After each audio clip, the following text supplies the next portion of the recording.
You know the feeling. You can swipe through endless videos in a pitch-black room for 3 hours straight, but staring at a clock, trying to study or work for 30 minutes, feels physically painful.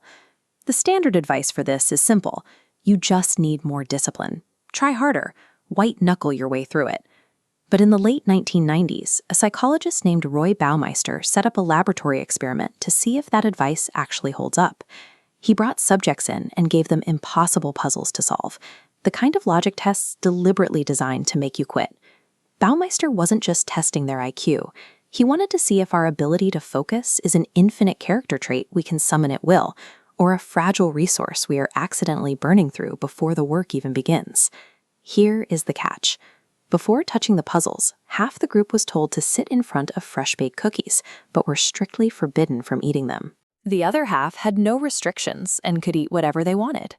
This chart shows how long each group lasted before giving up. The people who exercised their willpower to resist the cookies gave up on the puzzles 50% faster than those who ate them. It happens because willpower operates exactly like a physical fuel tank. Every decision you make, every distraction you ignore, and every cookie you resist drains that tank. We see the same biological pattern in the courtroom. Judges deny parole at significantly higher rates in the late afternoon compared to the morning. It has nothing to do with the facts of the cases, and everything to do with their mental fuel running low. By the time evening hits, your tank is empty. When you can't focus on your work, it is a biological limitation. High performers don't try to fix this with more motivation. They change the architecture of their day to protect the fuel they have.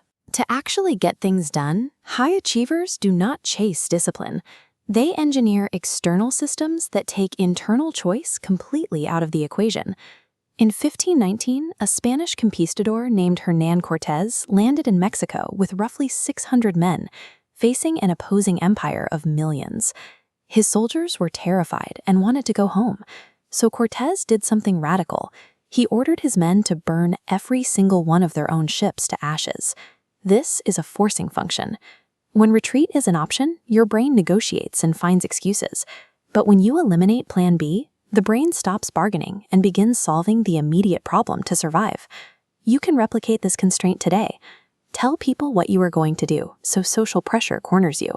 Pay for the coaching or the gym membership up front so your wallet is invested. Set a strict 90-minute timer where the task must be shipped at the end. You aren't finding motivation, you're removing the exit. Consider Noah Lyles, the fastest man on Earth. He achieves total consistency despite having ADHD because he knows his own brain cannot be trusted to show up ready to work every single day. Lyles bypasses his unpredictable focus by using hyper-strict physical warm-up routines. He uses the same track and the same playlist every time until his body simply takes over without him needing to think about it. Looking at this comparison graphic, the power of specific planning becomes obvious. Researchers at NYU found that students who set vague fitness goals failed 62% of the time, but students who wrote down specific, planned actions failed only 9% of the time. Those successful students used if-then algorithms. They created precise conditional rules. If it's Monday at 7 a.m., then I am at the gym. No debate. By running a preset algorithm, you strip the drama out of your day. You aren't wasting fuel on a decision. You're just following a line of code you wrote for yourself earlier. But even programmed routines can crack when the pressure is high.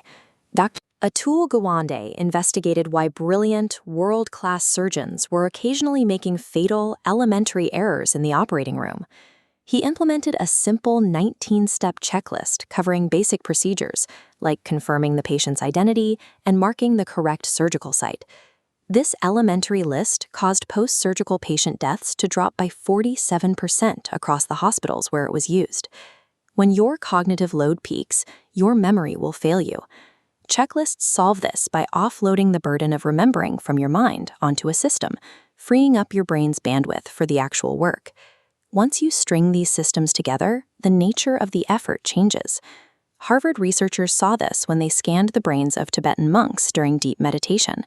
They found that the monks' brainwaves synchronized perfectly. This synchronization indicates a shift from active, effortful concentration to an automated state. Because of the sheer volume of repetitions, the brain stops fighting for focus and locks into a predictable cadence the nervous system eventually craves. Watch Roger Federer serve. The effortless grace you see is the result of thousands of algorithmic reps that have taken over his nervous system.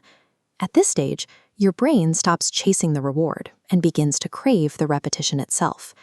The hard thing becomes easy, not because the task changed, but because your biology reconfigured to match the rhythm of your systems. The mistake most people make right now is trying to use a sudden burst of motivation to overhaul their entire life by tomorrow morning. We often wait for a surge of motivation before we begin, but the biology of these routines tells a different story. The craving for the task only emerges once the pattern is already established. Pick exactly one hard task you have been avoiding. Design a single if X then Y rule for tomorrow, and then let the system run. You don't need to be different today. You just need a better system to build the you of tomorrow.